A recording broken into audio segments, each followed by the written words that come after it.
దుంహకాల సాగరంలో మునిగిపోతున్న మానవాళిని రక్షించేందుకు ఆ ముక్కంటి ప్రసాదించిన పరమ రహస్యం మీది. మీ జీవితంలో ఎన్నటికీ తీరని వ్యధలతో సతమతమవుతున్నారా? ప్రతి అడుగులోనూ అపజయాలే పలకరిస్తున్నాయా? అయితే వినండి, ఈ సృష్టికి ఆది అంతము లేని ఆ కైలాసవాసుడు పార్వతీదేవికి స్వయంగా బోధించిన అపూర్వ సత్యం ఒకటి ఉంది. ఆ రహస్యాన్ని తెలుసుకోకపోతే మీరు ఇన్నాళ్లుగా చేస్తున్న దైవ కార్యాలన్నీ నిష్ప్రయోజనమే అవుతాయి. ఇది కేవలం ఒక కథ కాదు, మీ తలరాతను మార్చే అద్భుతమైన దివ్యౌషధం. మీరు కోల్పోతున్న ఆ అదృష్టాన్ని మళ్లీ పొందేందుకు ఈ ఒక్కరోజు మీరు చేసే ఆ తప్పును సరిదిద్దుకోకపోతే జన్మ జన్మల పుణ్యం హరించుకుపోతుంది.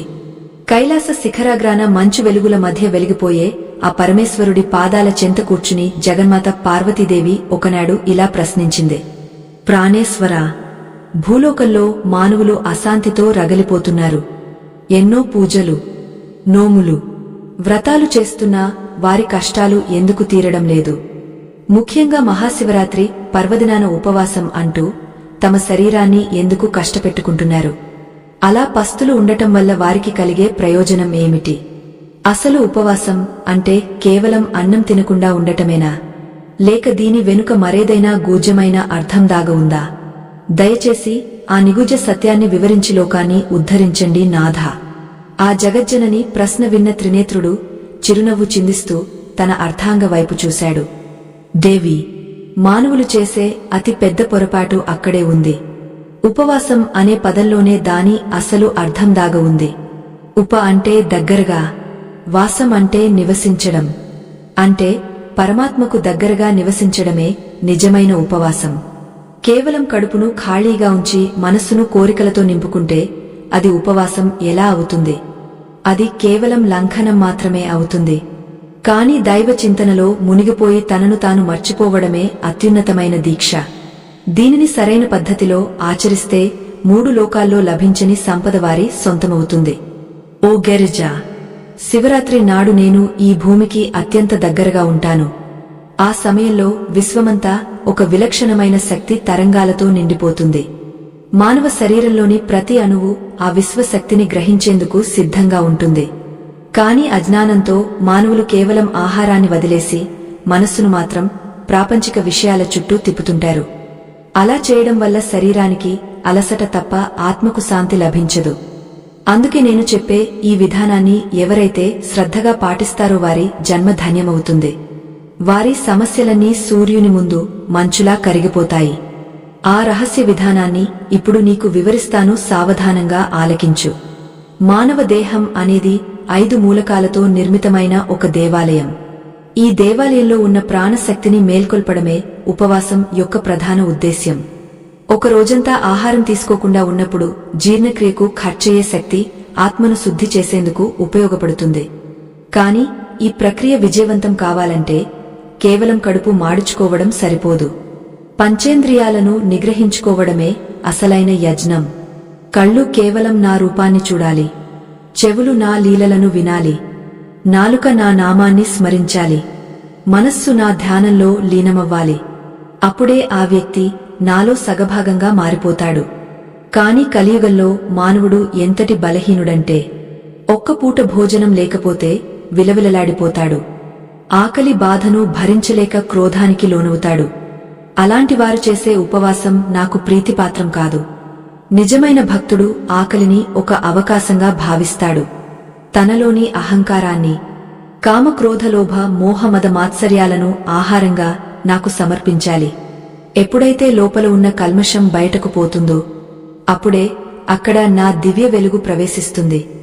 ఉపవాసం అంటే కడుపుకు ఇచ్చే విరామం కాదు, అది ఆత్మకు ఇచ్చే అమృతం. ఈ సత్యాన్ని గ్రహించినవాడు మృత్యుంజయుడు అవుతాడు.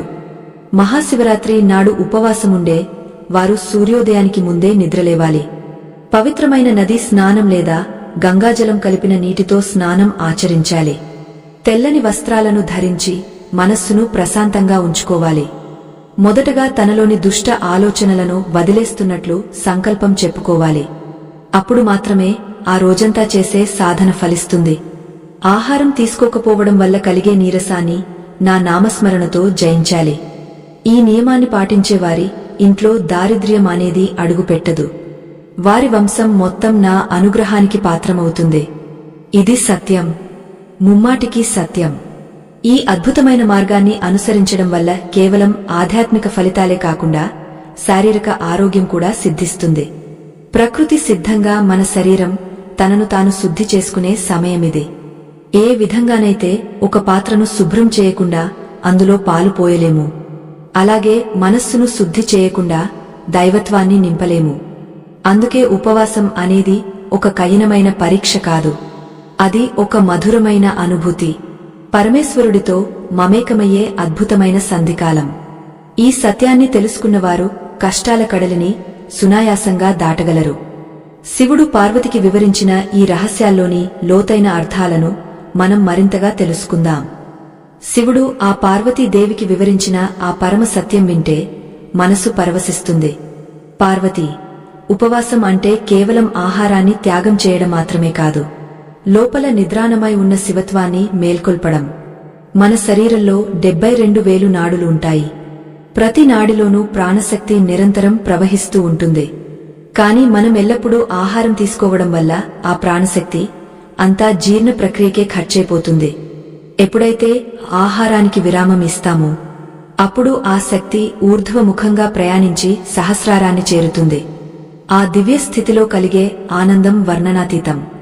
అది అనుభవించే భక్తుడికే తెలుస్తుంది. ఉపవాసానికి ముందు రోజు అంటే త్రయోదశి నాడే మనస్సును సిద్ధం చేసుకోవాలి. ఆ రోజు మితాహారం తీసుకోవాలి. అప్పుడే చతుర్దశి నాడు పూర్తిస్థాయి దీక్షను ఆచరించగలము. సూర్యోదయ వేళలో పవిత్ర స్నానమాచరించి నా ఎదుట కూర్చుని నేను ఈ రోజంతా నీ స్మరణలో గడుపుతాను అని గట్టిగా సంకల్పం చెప్పుకోవాలి. ఆ సంకల్పం అనేదే మన మనస్సుకు ఒక కవచంలా మారుతుంది. ఆకలి వేసినప్పుడల్లా ఆ సంకల్పం మనల్ని హెచ్చరిస్తుంది. తద్వారా మనసు చలించకుండా ఉంటుంది. ఇది ఆధ్యాత్మిక ప్రయాణంలో మొదటి మెట్టు. ఈ మెట్టు ఎక్కనివాడు గమ్యాన్ని చేరుకోలేడు. కాబట్టి సంకల్ప బలం అత్యంత అవసరం. ఉపవాసంలో కూడా 3 రకాలుంటాయి. ఉత్తమమైనది కేవలం గాలిని మాత్రమే భక్షించి ఉండేది. దీనిని వాయు భక్షణ అంటారు. దీనిని గొప్ప సిద్ధులు మరియు యోగులు మాత్రమే చేయగలరు. రెండవది కేవలం నీరు మాత్రమే తాగ ఉండే జల ఉపవాసం. ఇది శరీరాన్ని లోపల నుండి అద్భుతంగా ప్రక్షాళన చేస్తుంది. ఇక మూడవది సామాన్య భక్తుల కోసం పండ్లు మరియు పాలు వంటి సాత్విక ఆహారం తీసుకుంటూ చేసేది.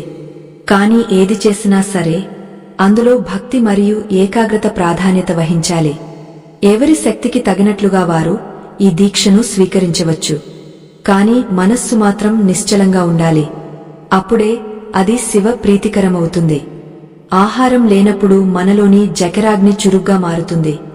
ఆ అగ్ని శరీరంలోని విషతుల్యమైన వ్యర్థాలను దహించివేస్తుంది. ఇది కేవలం ఒక ఆరోగ్య సూత్రమే కాదు, ఒక మహోన్నతమైన ఆధ్యాత్మిక ప్రక్రియ. శరీరంలో వ్యర్థాలు పెరిగితే రోగాలు వస్తాయి. మనస్సులో వ్యర్థాలు పెరిగితే పాపాలు వస్తాయి. ఈ రెండిటినీ ఒకేసారి ప్రక్షాళన చేసే శక్తి మహాశివరాత్రి ఉపవాసానికి ఉంది.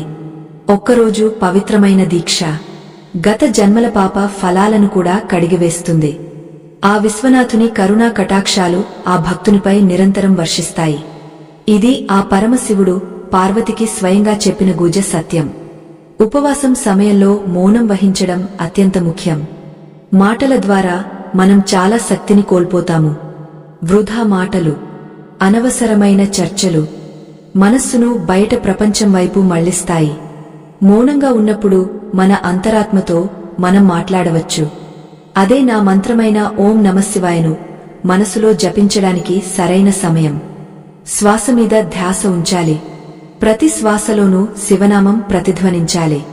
అలా ఎవరైతే ఆ రోజంతా గడుపుతారో వారి చుట్టూ ఒక అదృశ్యమైన దివ్యకాంతి వలయం ఏర్పడుతుంది. అది వారిని అన్ని ఆపదల నుండి రక్షిస్తుంది. మౌనమే మంత్రమై వారిని నడిపిస్తుంది. పగలంతా ఉపవాసముండి రాత్రి వేళలో నిద్రపోతే ఆ దీక్ష అసంపూర్ణమే అవుతుంది. రాత్రి అంటే అజ్ఞానానికి చిహ్నం. ఆ అజ్ఞానాన్ని పారద్రోలి జ్ఞాన జ్యోతిని వెలిగించడమే జాగరణ.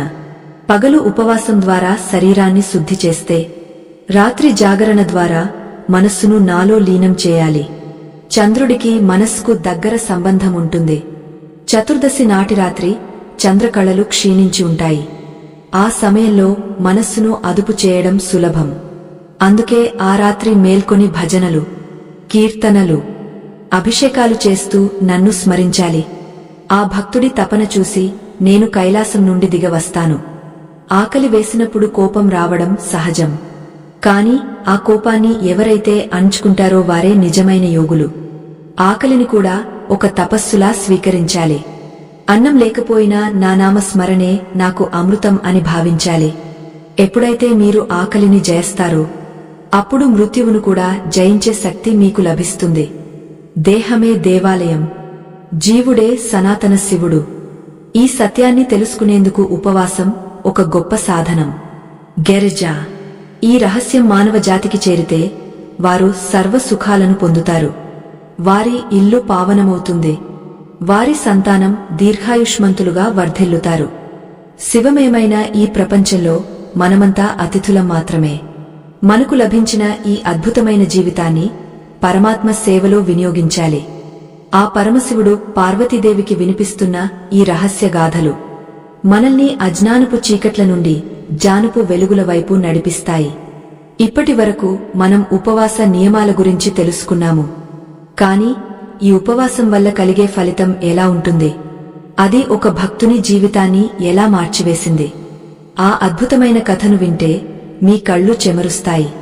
ఆ మహాదేవుని లీలలు ఎంతటి మహోన్నతమైనవో మీకే అర్థమవుతుంది. ఆ శివయ్య కృపకు పాత్రులవ్వడం అంటే ఒక అదృష్టం. పార్వతీదేవి ముఖం ఆ త్రినేత్రుని జ్ఞానబోధతో వెలిగిపోతుంటే పరమేశ్వరుడు తన ప్రసంగాన్ని కొనసాగిస్తూ ఇలా అన్నాడు: దేవి, ఈ మానవ దేహం అన్నమయ కోసం అనే ఒక పొరతో నిర్మితమై ఉంటుంది. మనం రోజు తీసుకునే ఆహారమే ఈ దేహానికి ఇంధనం. కాని ఆహారం కేవలం శక్తిని మాత్రమే ఇవ్వదు. ఆకలి అనేది ఒక అగ్ని వంటిది. ఆ అగ్నిని ఎప్పుడు ఎలా ఉపయోగించాలో తెలియక మానవులు ఎన్నో అనారోగ్యాల బారిన పడుతున్నారు. ఉపవాసం అంటే ఆ జఠరాగ్నిని శరీరాన్ని శుద్ధి చేసే పనిలో పెట్టడమే. ఎప్పుడైతే బయట నుండి ఆహారం అందదో అప్పుడు ఆ అగ్ని లోపల పేరుకుపోయిన అనవసరమైన కొవ్వును, విషతుల్యమైన మలినాలను దహించివేస్తుంది. ఇది ప్రకృతినే ఒక వైద్యునిగా మార్చే అద్భుతమైన మార్గం. కైలాస గ్యారిపైన వీచే చల్లని గాలులు, గంగామాత తరంగాల హోరు మధ్య ఆ సదాశివుని మాటలు అమృతంలా కురుస్తున్నాయి. గరిజా ఒక చెరువులో నీరు నిశ్చలంగా ఉన్నప్పుడే అందులో మన ప్రతిబింబం స్పష్టంగా కనిపిస్తుంది. అలాగే మన శరీరంలోని ప్రాణశక్తి నిశ్చలంగా ఉన్నప్పుడే ఆత్మదర్శనం సాధ్యమవుతుంది. ఆహారం జీర్ణం చేసేటప్పుడు మన శరీరంలో అలజడి ఉంటుంది. ఆ సమయంలో మనస్సును ఏకాగ్రతతో ఉంచడం కష్టం. అందుకే ఉపవాసం ద్వారా ఆ శారీరక అలజడిని తగ్గించి అంతరాత్మలోని ప్రశాంతతను వెలికి తీయాలి. శివరాత్రి నాడు భూమికి ఉన్న అయస్కాంత శక్తి విపరీతంగా పెరుగుతుంది. ఆ శక్తిని గ్రహించాలంటే వెన్నెముక నిటారుగా ఉండాలి, కడుపు ఖాళీగా ఉండాలి. అప్పుడే ఆ విశ్వశక్తి మన శరీరంలో అడ్డంకులు లేకుండా ప్రవహిస్తుంది. నువ్వు గమనించావో లేదో పార్వతీ, అడవిలోని జంతువులకు కూడా ఈ సత్యం తెలుసు. ఏదైనా జంతువుకు అనారోగ్యం చేసినప్పుడు అది వెంటనే ఆహారం తీసుకోవడం మానేస్తుంది. అది ప్రకృతి నేర్పిన పాశం. కాని బుద్ధిజీవి అయిన మానవుడు మాత్రం రుచికి బానిసై అనారోగ్యం కలిగినా తింటూనే ఉంటాడు. ఉపవాసం అనేది కేవలం ఒక సంప్రదాయం కాదు, అది ఒక జీవన వేదం. ఆకలిగా ఉన్నప్పుడు మనిషికి సహనం నశిస్తుంది. ఆ సమయంలో ఎవరైతే శాంతంగా ఉండి దైవ ధ్యానం చేస్తారో వారు తమ మనస్సును పూర్తిగా జయించినట్లే. మనస్సును జయించినవాడు ఈ జగత్తునే జయించగలడు. ఆకలిని భరిస్తూ పరమాత్మను స్మరించడం అంటే అది ఒక రకమైన తపస్సు. ఆ తపస్సు ఫలితంగానే మనిషిలోని దైవత్వం మేల్కొంటుంది. ఈ సృష్టిలోని ప్రతి ప్రాణికి ఒక లయ ఉంటుంది. ఆ లయ తప్పినప్పుడు కష్టాలు మొదలవుతాయి. చైత్రమాసం నుండి మొదలుకొని మాఘమాసం వరకు వచ్చే ప్రతి పండుగలోనూ ఒక లోతైన విజ్ఞానం దాగ ఉంది. మహాశివరాత్రి అనేది శీతాకాలం ముగిసి వేసవి కాలం ప్రారంభమయ్యే సంధికాలం. ఈ సమయంలో శరీరంలో వాత పిత్త కఫ దోషాల మధ్య అసమతుల్యత ఏర్పడుతుంది. ఆ దోషాలను తొలగించి శరీరాన్ని రాబోయే కాలానికి సిద్ధం చేసేందుకే ఈ ఉపవాస దీక్ష. ఒక యంత్రానికి విరామం ఇచ్చినట్లుగా మన అవయవాలకు ఇచ్చే విశ్రాంతి ఇది. ఈ సమయంలో కేవలం నీరు లేదా పండ్ల రసాలు తీసుకోవడం వల్ల శరీరం మళ్లీ నూతన ఉత్తేజాన్ని పొందుతుంది. అందుకే నా భక్తులు ఉపవాసం ద్వారా కేవలం పుణ్యాన్ని మాత్రమే కాదు, సంపూర్ణ ఆరోగ్యాన్ని కూడా పొందుతారు.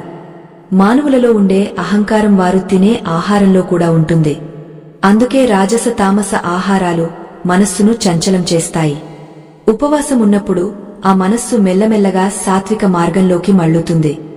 ఆకలి మంటలలో మనలోని అరిషడ్వర్గాలు అంటే కామ క్రోధలోభ మోహ మద మాత్సర్యాలు కాలి బూడిదవ్వాలి. అప్పుడే ఆ వ్యక్తి నా నిత్య నివాసమైన హృదయ కమలంలోకి ప్రవేశించగలడు. పార్వతి, ఒక శిల్పి అనవసరమైన రాతిని చెక్కితేనే కదా అందమైన విగ్రహం తయారయ్యేది. అలాగే ఒక భక్తుడు తనలోని అనవసరమైన అలవాట్లను, కోరికలను ఉపవాసం ద్వారా చెక్కితేనే నా రూపం అతడిలో కనిపిస్తుంది. ఈ రహస్యాన్ని గ్రహించిన భక్తుడు శివరాత్రి కోసం 1000 కళ్లతో ఎదురుచూస్తుంటాడు. చూడు దేవి, ఈ లోకంలో ఎందరో మహాత్ములు కేవలం ఉపవాసం ద్వారానే అత్యున్నతమైన శక్తులను సంపాదించుకున్నారు. వారు కేవలం గాలిని మాత్రమే ఆహారంగా తీసుకుంటూ 1000 సంవత్సరాలు ధ్యానం చేయగలరు. దానికి పునాది ఈ ఒక్కరోజు చేసే ఉపవాసమే. ఇది క్రమశిక్షణను నేర్పుతుంది. మన పంచేంద్రియాల మీద మనకు అధికారాన్ని ఇస్తుంది. ఎవరైతే తన నాలుకను అదుపు చేయలేడో వాడు తన జీవితాన్ని అదుపు చేయలేడు. నాలుకకు రుచిని కాకుండా నా నామాన్ని అలవాటు చేయాలి. అప్పుడే ఆ వ్యక్తి యొక్క వాక్కు సిద్ధిస్తుంది. అతడు పలికిన ప్రతి మాట వేదవాక్కు అవుతుంది. ఈ ఉపవాస మహిమ వల్ల కలిగే మానసిక వికాసం ఆ వ్యక్తిని సమాజంలో ఒక మార్గదర్శకుడిగా నిలబెడుతుంది. ఆది దేవుడు ఇలా వివరిస్తుంటే పార్వతీదేవి కళ్ళు భక్తితో నిండిపోయాయి. ఆమె ఆలోచిస్తోంది, ఆహారం లేకపోవడం వల్ల శరీరంలో కలిగే చిన్నపాటి మార్పులు కూడా ఇంతటి మహోన్నతమైన ఫలితాలను ఇస్తాయా అని. శివుడు మళ్లీ ఇలా అన్నాడు, గరిజ, ఒక పేదవాడు ఆకలితో అలమటిస్తున్నప్పుడు వాడి బాధ ఎలా ఉంటుందో సంపన్నుడు ఈ ఉపవాసం చేయడం వల్ల తెలుసుకోగలడు. తద్వారా అతడిలో దయ, కరుణ అనే గుణాలు పెరుగుతాయి. అన్నదానం యొక్క గొప్పతనం అర్థమవుతుంది.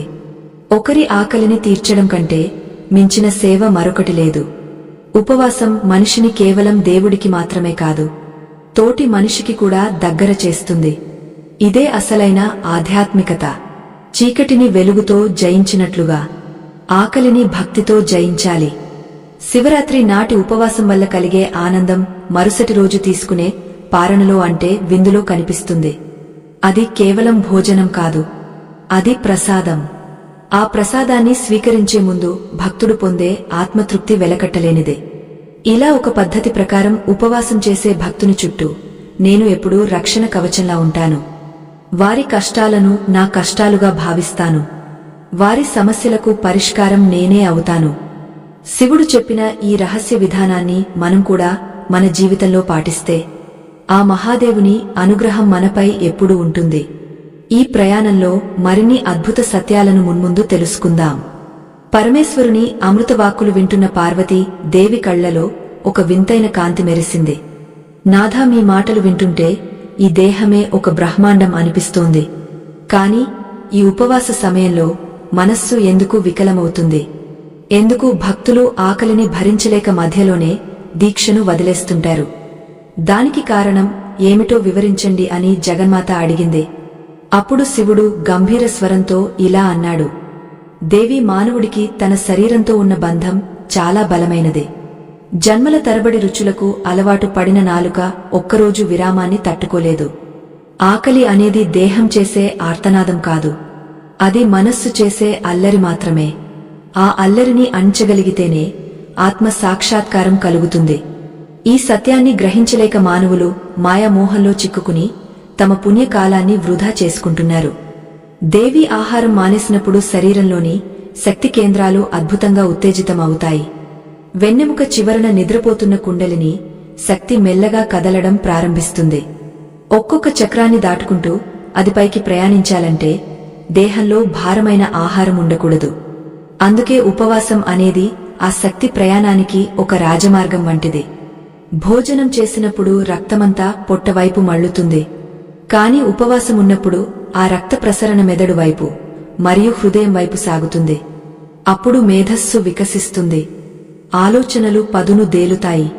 అందుకే ప్రాచీన కాలం నుండి ఋషులు మునులు ధ్యానానికి ముందు ఉపవాసాన్ని ఒక నియమంగా పెట్టుకున్నారు. ఇది ప్రకృతి సిద్ధంగా లభించే ఒక దివ్య శక్తి రహస్యం. దీనిని మించిన ఔషధం మరొకటి లేదు. ఆరోగ్యమే మహాభాగ్యం అని పెద్దలు ఊరికే అనలేదు. చూడు, గరిజా పూర్వకాలంలో ఒక వేటగాడు ఉండేవాడు. వాడు అడవిలో క్రూర మృగాలను వేటాడుతూ అత్యంత పాపభూయిష్టమైన జీవనం సాగించేవాడు. వాడు తెలిసి ఎన్నడూ ఏ పుణ్య కార్యం చేయలేదు. కాని ఒకనాడు అడవిలో దారి తప్పి ఆకలితో అలమటిస్తూ ఒక బిల్వ వృక్షం మీద రాత్రంతా మేల్కొని ఉన్నాడు. ఆకలి వల్ల వాడు ఏమీ తినలేదు. అది ఆకస్మికంగా జరిగిన ఉపవాసం. భయం వల్ల నిద్రపోలేదు. అది తెలియక చేసిన రణ.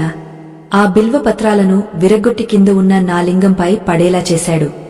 కేవలం ఆ ఒక్కరోజు తెలియక చేసిన దీక్షకే నేను ప్రసన్నుడనై వాడికి కైలాస ప్రాప్తిని ప్రసాదించాను. అంటే తెలిసి భక్తితో చేస్తే ఆ ఫలితం ఎంత మహోన్నతంగా ఉంటుందో ఒక్కసారి ఊహించుకో. ఇది ఆకలి మహిమ కాదు, ఆకలిని జయించి నా వైపు తిరిగిన మనస్సు మహిమ. ఉపవాసం చేసేటప్పుడు ప్రకృతిలోని అదృశ్య శక్తి తరంగాలు మనకు తోడుగా నిలుస్తాయి. భూమి తన అక్షం మీద తిరిగే వేగంలో వచ్చే మార్పులు మన నాడీ వ్యవస్థపై తీవ్ర ప్రభావం చూపుతాయి. ఆ సమయంలో ఆహారం తీసుకోవడం వల్ల శరీరంలో ఆమ్లగుణం పెరుగుతుంది. అది మనస్సులో అనవసరమైన ఆందోళనను మరియు ఆవేదనను కలిగిస్తుంది. కానీ ఉపవాసం వల్ల శరీరంలో క్షారగుణం స్థిరంగా ఉంటుంది. దీనివల్ల బుద్ధి ప్రశాంతంగా మరియు నిశ్చలంగా మారుతుంది.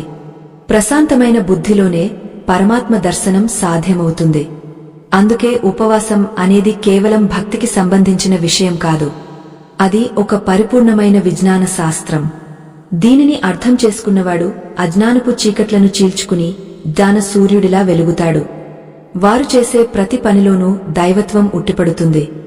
లోకం వారిని మహనీయులుగా కొలుస్తుంది.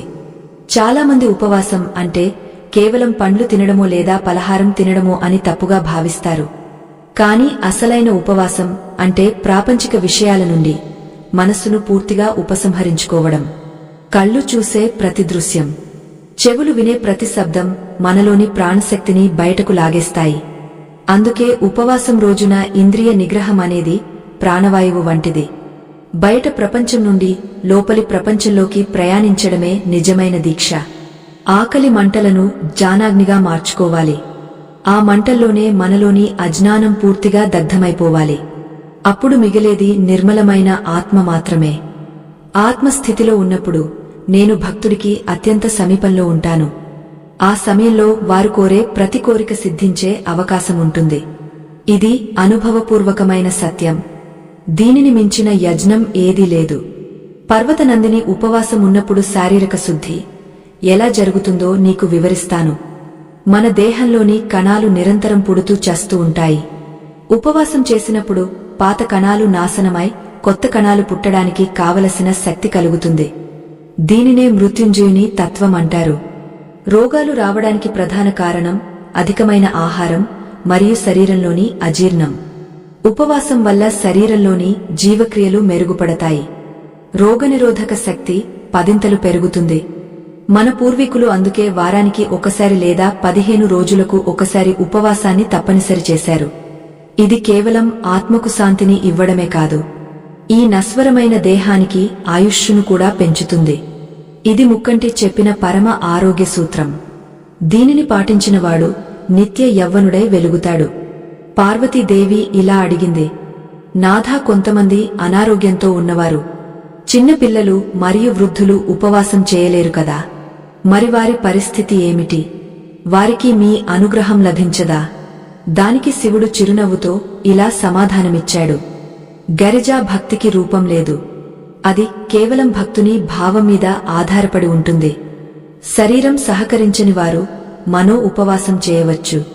అంటే మనస్సులో ఎటువంటి మలినమైన ఆలోచనలు లేకుండా కేవలం నా ధ్యానంలో ఉండటమే వారికి ఉపవాసం అవుతుంది. నియమాలు అనేవి మనస్సును అదుపులో ఉంచడానికే కాని భక్తులను ఇబ్బంది పెట్టడానికి కాదు.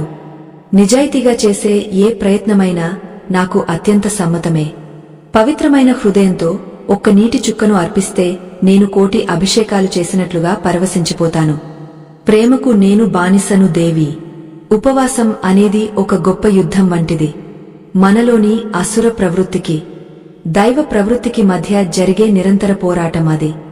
ఆకలి వేసినప్పుడు మనస్సు తినమని ప్రేరేపిస్తుంది, కాని బుద్ధి మాత్రం దైవ సేవలో ఉండమని శాసిస్తుంది. ఈ రెండింటి మధ్య జరిగే పోరాటంలో బుద్ధి విజయం సాధిస్తేనే అది పరిపూర్ణమైన దీక్ష అవుతుంది. ఇటువంటి కఠినమైన సాధన వల్ల మనిషిలో పట్టుదల మరియు సహనం పెరుగుతాయి. ఆ పట్టుదలే జీవితంలో ఎదురయ్యే అతిపెద్ద సమస్యలను కూడా ఎదుర్కోవడానికి వెన్నుముకగా నిలుస్తుంది. శివరాత్రి ఉపవాసం ద్వారా పొందే మానసిక బలం అజేయమైనదే. దాని ముందు కాలం కూడా తలవంచుతుంది. ఈ పరమ రహస్యాన్ని ఇప్పుడు నీకు వివరిస్తున్నాను. దీని వెనుక ఉన్న మరిన్ని అద్భుతాలు మరియు ఫలితాలు వచ్చే అధ్యాయంలో మనం దర్శించుకుందాం. అంతవరకు ఈ పరమశివుని నామాన్ని స్మరిస్తూ ఉండండి. శివయ్య అమృతవాక్కులు కైలాసమంతటా ప్రతిధ్వనిస్తున్నాయి. గరిజ, ఇప్పుడు నేను చెప్పబోయే 5వ రహస్యం మానవ శరీరంలోని నాడులకు మరియు నక్షత్ర మండలానికి ఉన్న విడదీలేని బంధం గురించి. మన వెన్నెముకలోని సుషుమ్న నాడి మేల్కొనడానికి ఆహారం లేని స్థితి ఎంతో అవసరం. కడుపులో అన్నమున్నప్పుడు ప్రాణశక్తి అంతా కింది చక్రాల వద్దే ఆగపోతుంది. కాని ఉపవాసం ద్వారా ఆ శక్తిని పైకి పంపి సహస్రార కమలాన్ని వికసింపజేయవచ్చు. ఇది సామాన్యమైన విషయం కాదు. దేవతలు సైతం అరుదుగా పొందే దివ్యస్థితి. నిజమైన భక్తుడు ఉపవాసమున్నప్పుడు తన చుట్టూ ఉన్న గాలిలో ఉండే శక్తిని ఆహారంగా మార్చుకుంటాడు. దీనినే సిద్ధులు వాయుభక్షణ అని పిలుస్తారు. మాఘమాసంలో భూమి యొక్క స్థితి ఒక విలక్షణమైన కోణంలో ఉంటుంది. ఈ సమయంలో మన శరీరంలోని కణాలు విశ్వం నుండి వచ్చే తరంగాలను నేరుగా గ్రహిస్తాయి. అన్నం తిన్నప్పుడు ఈ గ్రహణ శక్తి తగ్గపోతుంది. అందుకే కేవలం నీటితో లేదా పండ్లతో ఈ రోజంతా గడిపితే శరీరం ఒక విద్యుత్ కాంతి పుంజంలా మారుతుంది. ఆ కాంతిని చూసి దుష్ట శక్తులు ఆమడ దూరం పారిపోతాయి. దేవి, లోకమంతా చీకటిలో కొట్టుమిట్టాడుతుంటే ఈ జ్ఞానాన్ని అందించడం నా బాధ్యత. లోక కళ్యాణం కోసం సాగుతున్న ఈ దివ్యమైన జ్ఞాన యజ్ఞంలో మీవంతు సహకారాన్ని అందించండి. ఈ అద్భుతమైన ఆధ్యాత్మిక రహస్యాలు 10 మందికి చేరాలంటే మీ మద్దతు ఎంతో అవసరం. ఈ తెరపై కనిపిస్తున్న ఆ చిన్న గుర్తింపును అనుసరించి ఈ ఉదారతను చాటుకోండి. మీ ఇచ్చే ప్రతి చిన్న సహాయం ఈ సనాతన ధర్మ ప్రచారానికి గొప్ప బలాన్ని ఇస్తుంది. ఇది కేవలం విన్నపం మాత్రమే కాదు, ఒక ధర్మ కార్యంలో భాగస్వాములు కావాలని ఆ ముక్కంటి మిమ్మల్ని ఆశీర్వదిస్తున్నాడు. గరిజ, ఉపవాసంలో ఉండే భక్తుడికి కలలు కూడా రావు. ఎందుకంటే నిశ్చలమైన మనస్సులో వాసనలు ఉండవు. రాత్రి వేళలో 4 వాములుగా విభజించి చేసే పూజలో ఒక్కో వాముకు ఒక్కో విశిష్టత ఉంది. మొదటి వాములో పాలు, 2వ వాములో పెరుగు, 3వ వాములో నెయ్యి, 4వ వాములో తేనెతో అభిషేకం చేస్తారు. ఈ 4 పదార్థాలు మన శరీరంలోని 4 అంతఃకరణాలను శుద్ధి చేస్తాయి. మనస్సు, బుద్ధి, చిత్తం, అహంకారం అనే ఈ 4 పొరలు కడిగివేయబడతాయి. అప్పుడు భక్తుడు కేవలం నిర్మలమైన ఆత్మగా మిగిలిపోతాడు.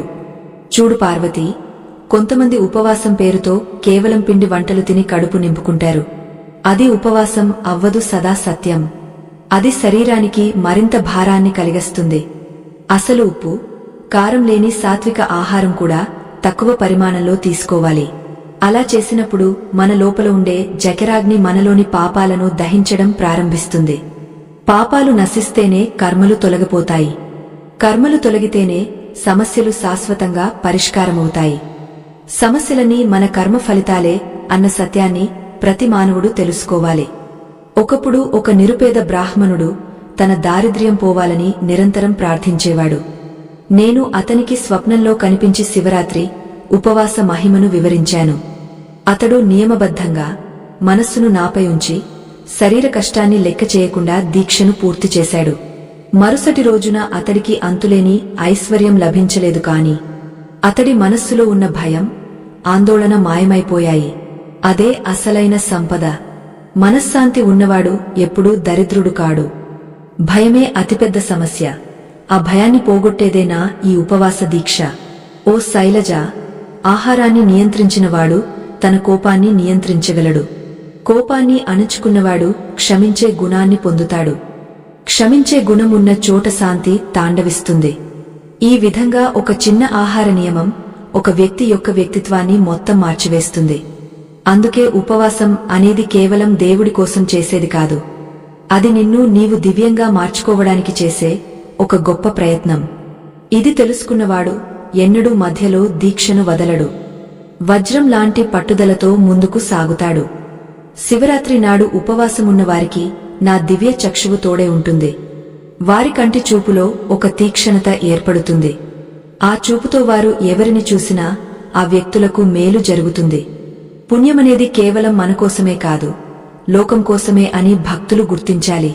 ప్రతి శ్వాసలోనూ సోహం అనే మంత్రాన్ని జపిస్తూ ఉండాలి. ఆ శబ్దం మనలోని ప్రాణవాయువును నాడి మండలం అంతా ప్రసరింపజేస్తుంది. దీనివల్ల శరీరంలోని రోగ కారక క్రిములు నశిస్తాయి. ఇది ఆయుర్వేదం చెప్పిన పరమ రహస్యాలలో ఒకటి. దీనిని ఆచరించినవాడు దీర్ఘాయుష్మంతుడు అవుతాడు. నాథా, ఇంతటి గొప్ప ఫలితాలు ఉన్న ఈ రహస్యం మానవులందరికీ తెలిస్తే ఎంత బాగుంటుంది అని పార్వతి ఆనందపడింది. పరమశివుడు మళ్లీ తన ప్రసంగాన్ని కొనసాగస్తూ, దేవి, ఈ 5వ భాగంలో మనం నాడుల శుద్ధి గురించి తెలుసుకున్నాము. కాని ఉపవాస సమయంలో వచ్చే ఆకలి బాధను తట్టుకునే ఒక అద్భుతమైన మార్గముంది. అది కేవలం నా నామస్మరణతోనే సాధ్యం కాదు. దానికి ఒక ప్రత్యేకమైన ముద్ర ఉంది. ఆ ముద్రను ఎలా వేయాలి, దాని ద్వారా ఆకలిని ఎలా జయించాలి అన్నది వచ్చే భాగంలో వివరిస్తాను. అది తెలిస్తే మానవుడు ఎంతో సులభంగా నా దగ్గరకు రాగలడు. మన శరీరం లోపల ఒక అమృత భాండాగారం ఉంది. అది మన మెదడులోని ఒక రహస్య ప్రదేశంలో దాగ ఉంటుంది. సాధారణంగా మనం తీసుకునే ఆహారం అమృతాన్ని గ్రహించనీయదు. కాని ఉపవాసమున్నప్పుడు, ఆకలి తారాస్థాయికి చేరినప్పుడు అమృతం మెల్లగా కారుతుంది. ఆ అమృత బిందువు ఒక్కటి నాలుకపై పడితే ఆ భక్తుడికి ఇక ఎప్పటికీ ఆకలి వేయదు, దాహముండదు. వాడు నిత్య తృప్తుడై లోకాన్ని వెలిగస్తాడు.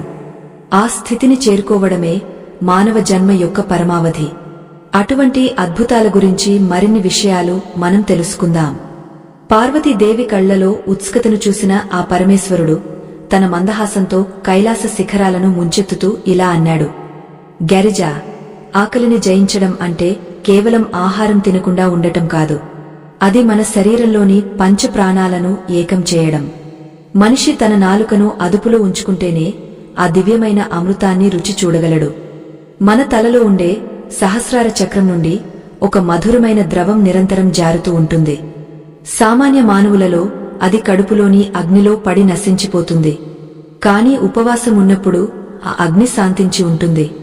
అప్పుడు ఆ అమృత బిందువులను మన అంతరాత్మ గ్రహిస్తుంది. దీనిని అనుభవించిన యోగికి ఇక ఏ ప్రాపంచిక రుచులు అవసరముండవు. ఆ స్థితిని చేరుకోవడమే ఈ మహాశివరాత్రి ఉపవాసం యొక్క అసలు ఉద్దేశ్యం. ఓ పర్వత రాజపుత్రి, ఈ సృష్టిలో ప్రతి జీవికి ఒక శక్తి కేంద్రం ఉంటుంది. మానవుడికి ఆ శక్తి కేంద్రం నాభి వద్ద ఉంటుంది. మనం ఆహారం తీసుకున్నప్పుడు ఆ శక్తి అంతా కిందకు ప్రవహిస్తుంది. కాని ఉపవాసమున్నప్పుడు ఆ శక్తి ఊర్ధ్వముఖంగా ప్రయాణించి మెదడును చేరుకుంటుంది. అప్పుడు భక్తుడిలో అద్భుతమైన మేధస్సు మరియు సృజనాత్మకత మేల్కొంటాయి. అందుకే ఉపవాసం రోజున చేసే ప్రతి పనిలోనూ ఒక దైవిక శక్తి కనిపిస్తుంది. ఆ రోజున మాట్లాడే ప్రతి మాట ఒక మంత్రంలా పనిచేస్తుంది. భక్తులు తమ సంకల్ప బలంతో అసాధ్యమైన వాటిని కూడా సుసాధ్యం చేసుకోగలరు. ఇది కేవలం పురాణాల్లో చెప్పిన విషయం కాదు. ఇది మానవ దేహంలో నిక్షిప్తమై ఉన్న పరమ సత్యం. దీనిని గుర్తించినవాడు కష్టాలకు కుంగపోడు. ఈ రహస్యాన్ని చేరుకోవడానికి ఒక ప్రత్యేకమైన ముద్ర ఉంది దేవి. దానిని ఖేచరి ముద్ర అని పిలుస్తారు. నాలుకను వెనక్కు మడచి అంగలి పైభాగాన్ని తాకడం ద్వారా ఆ దివ్యరసాన్ని ఆస్వాదించవచ్చు. ఉపవాసం ఉన్న సమయంలో ఈ సాధన చేస్తే ఆకలి బాధ అనేది అసలు తెలియదు. శరీరంలోని ప్రతి కణం నూతన ఉత్తేజంతో నిండిపోతుంది. వృద్ధాప్యం దరిచేరదు. ముఖంలో ఒక దివ్యమైన వర్చస్సు తాండవిస్తుంది. కాని ఈ ముద్రను సాధించాలంటే మనస్సు పరమ ప్రశాంతంగా ఉండాలి. కోప తాపాలకు దూరంగా ఉండాలి.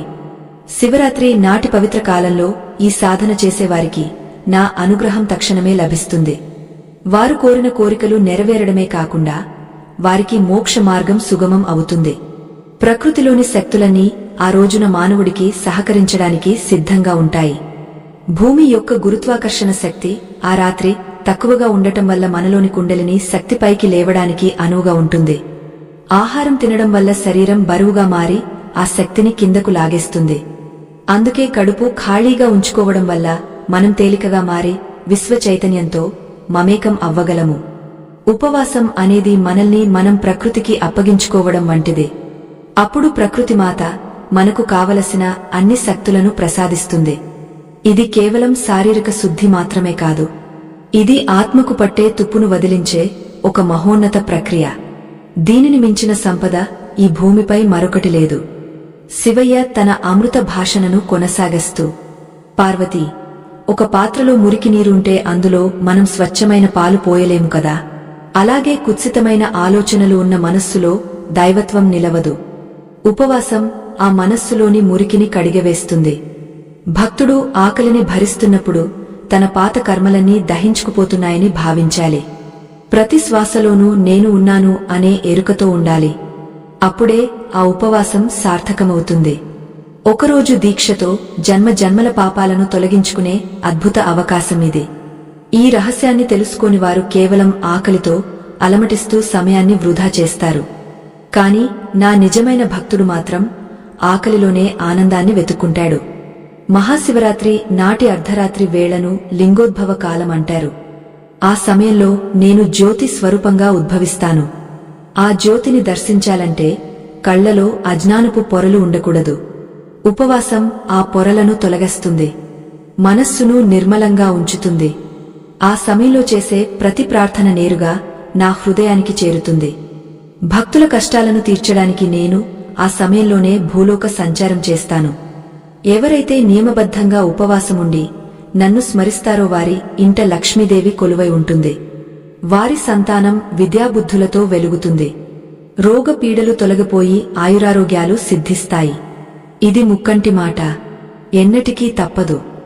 శైలజ, ఆహారాన్ని త్యాగం చేయడం వల్ల కలిగే శక్తి ఎంతటిదంటే అది కాల గమనాన్ని కూడా మార్చగలదు.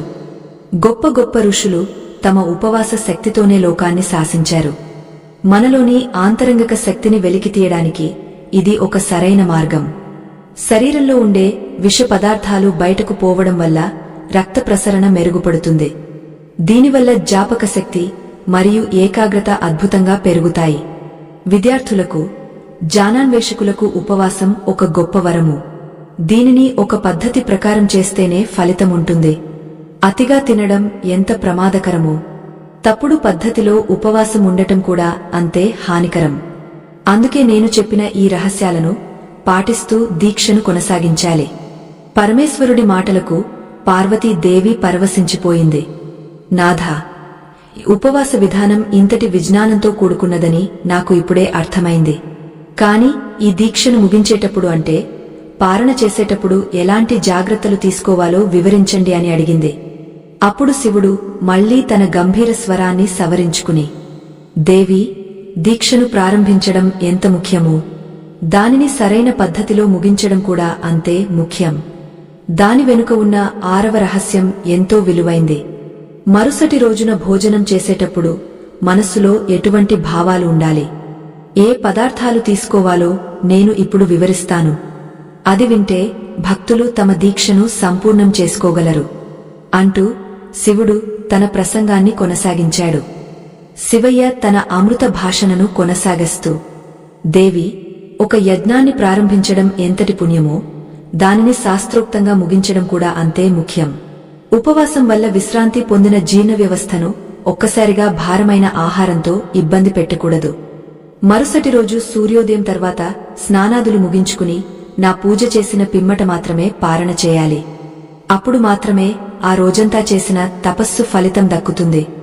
ఈ పద్ధతిని విస్మరిస్తే శరీరానికి మేలు జరగకపోగా అనారోగ్యం కలిగే అవకాశముంటుంది. అందుకే అత్యంత జాగ్రత్తగా ఈ మహోన్నత భట్టాన్ని పూర్తి చేయాలి. ఓ గరిజ, పారణ చేసే సమయంలో ముందుగా కొంచెం తీర్థం లేదా పవిత్రమైన జలాన్ని స్వీకరించాలి. ఇది గొంతు నుండి పొట్ట వరకు ఉన్న మార్గాన్ని సుగమం చేస్తుంది. ఆ తర్వాత తేలికగా జీర్ణమయ్యే పదార్థాలను మాత్రమే తీసుకోవాలి. ముఖ్యంగా పెసరపప్పుతో చేసిన పదార్థాలు లేదా ఆకుకూరలు శరీరానికి ఎంతో మేలు చేస్తాయి. ఇవి ఉపవాసం వల్ల శరీరంలో పెరిగిన వేడిని తగ్గించి సమతుల్యతను కలిగిస్తాయి. ఆహారాన్ని అమృతంలా భావించి నెమ్మదిగా నమిలి తినాలి. కడుపు నిండా తినడం కంటే ఆకలికి కొంచెం తక్కువగా భుజించడం ఉత్తమమైన మార్గం. దీనివల్ల శరీరంలోని ప్రాణశక్తి స్థిరంగా ఉంటుంది. పార్వతి, పారణ సమయంలో తీసుకునే ఆహారం కేవలం ఆకలిని తీర్చడానికి మాత్రమే కాదు, అది ఒక దివ్య ప్రసాదం అని ప్రతి ఒక్కరూ గుర్తుంచుకోవాలి. భోజనం చేసే ముందు కళ్ళు మూసుకుని నామస్మరణ చేయాలి.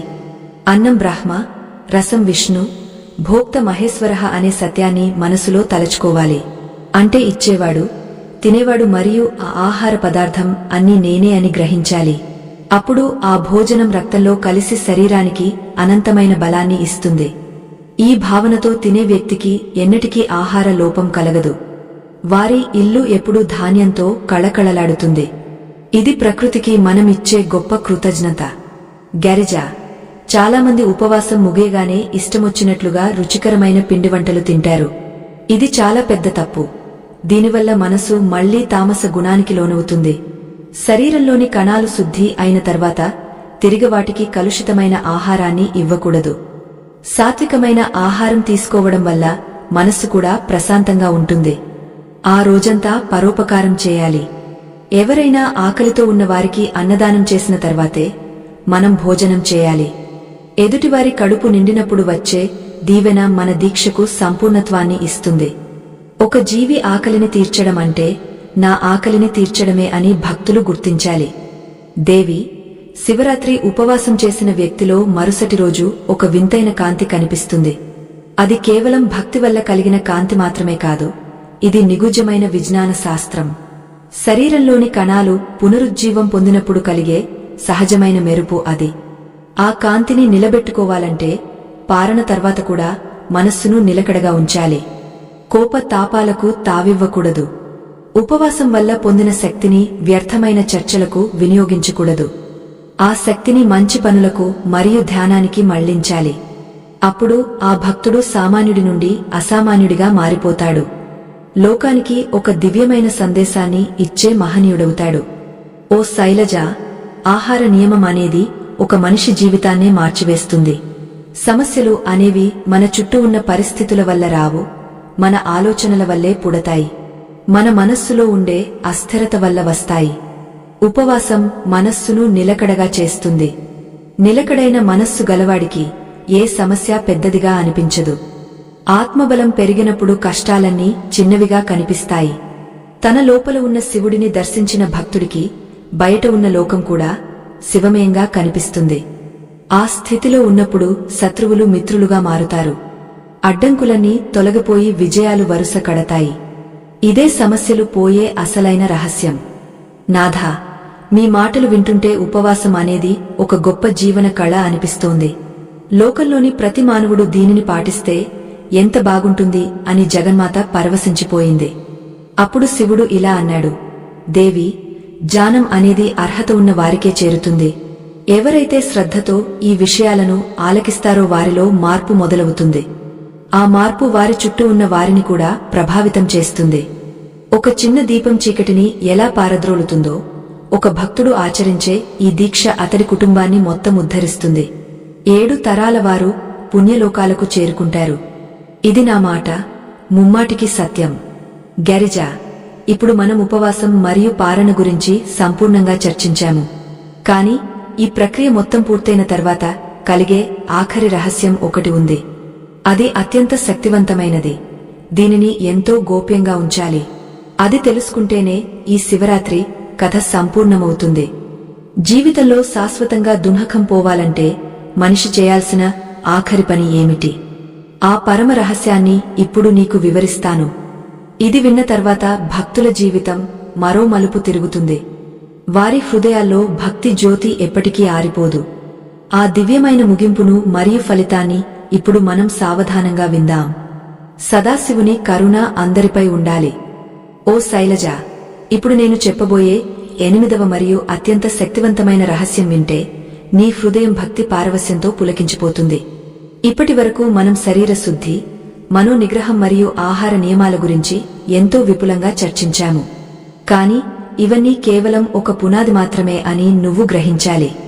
నిజమైన ఫలితం ఆత్మ దర్శనంలోనే ఉంది.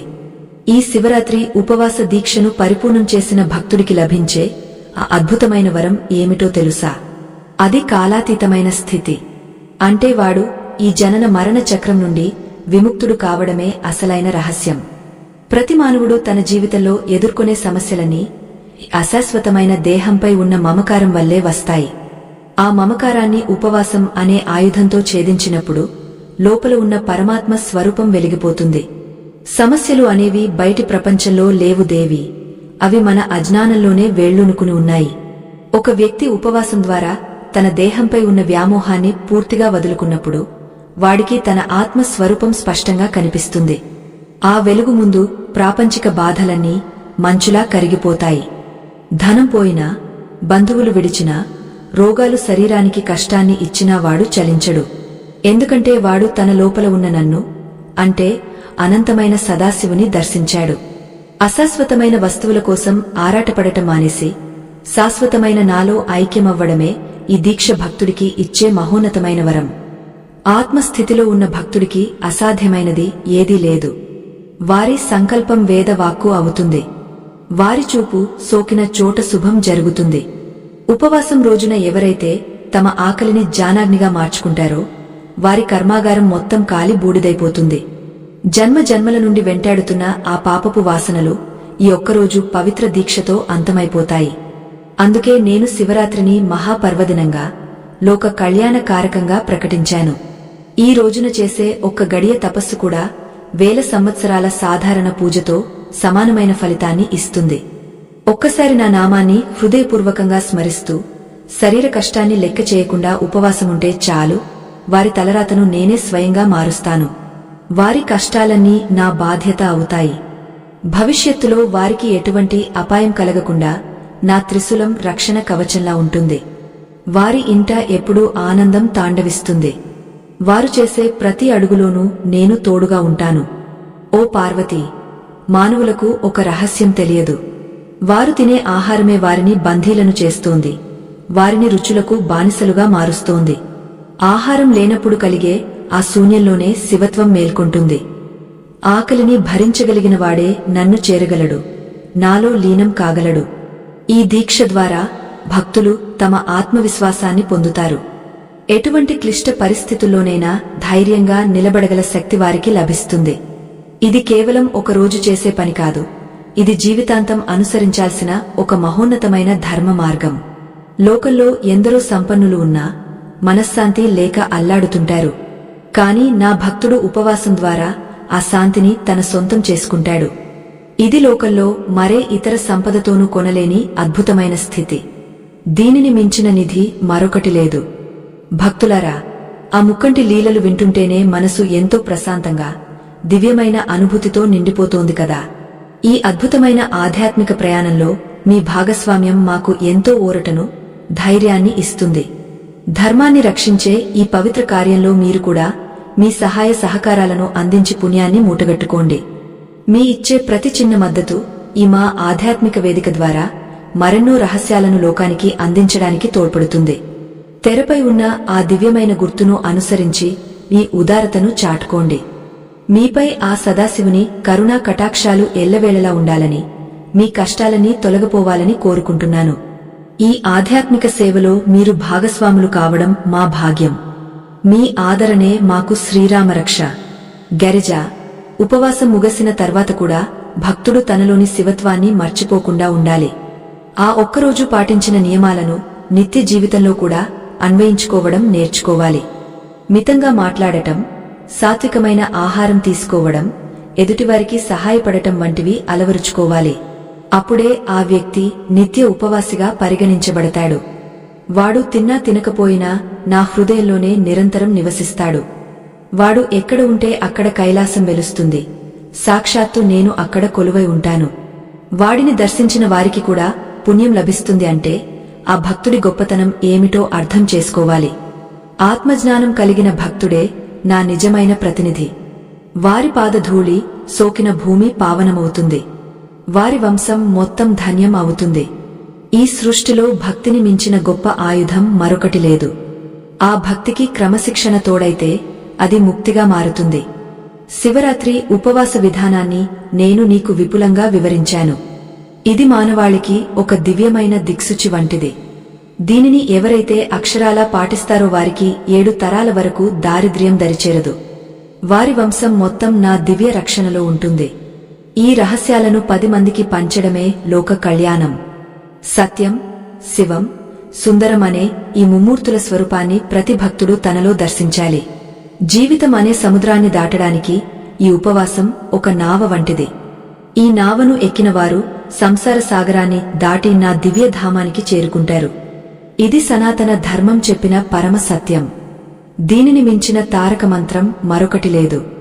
చివరగా ఒక శక్తివంతమైన సూక్తిని ప్రతి ఒక్కరూ గుర్తుంచుకోవాలి. తనను తాను గెలిచినవాడు ఈ ప్రపంచాన్ని గెలుస్తాడు. తన ఆకలిని జయించినవాడు మృత్యువును జయిస్తాడు. ఈ అద్భుతమైన ప్రయాణాన్ని ఇక్కడితో ముగిస్తున్నాము. కాని జ్ఞాన ప్రయాణం ఎప్పటికీ ముగియదు. మా ఈ ఆధ్యాత్మిక వేదికలోని మరో ప్రత్యేక దృశ్య కావ్యంలో శివలింగం యొక్క రహస్యాల గురించి మరియు అభిషేకం వల్ల కలిగే ఫలితాల గురించి మరింత విపులంగా వివరించాము. ఆ ప్రసంగాన్ని కూడా తప్పక చూడండి. మీ జ్ఞానాన్ని పెంచుకోండి. ఆ పరమేశ్వరుని కరుణతో మీ జీవితం సుఖశాంతులతో అష్టైశ్వర్యాలతో వర్ధిల్లాలని మనసారా ఆకాంక్షిస్తున్నాను. ఓం నమఃశివాయ. శుభం భూయాత్. ఈ ఆధ్యాత్మిక ప్రయాణం మీ జీవితంలో సరికొత్త వెలుగులు నింపాలని కోరుకుంటూ సెలవు తీసుకుంటున్నాను. స్వస్తి.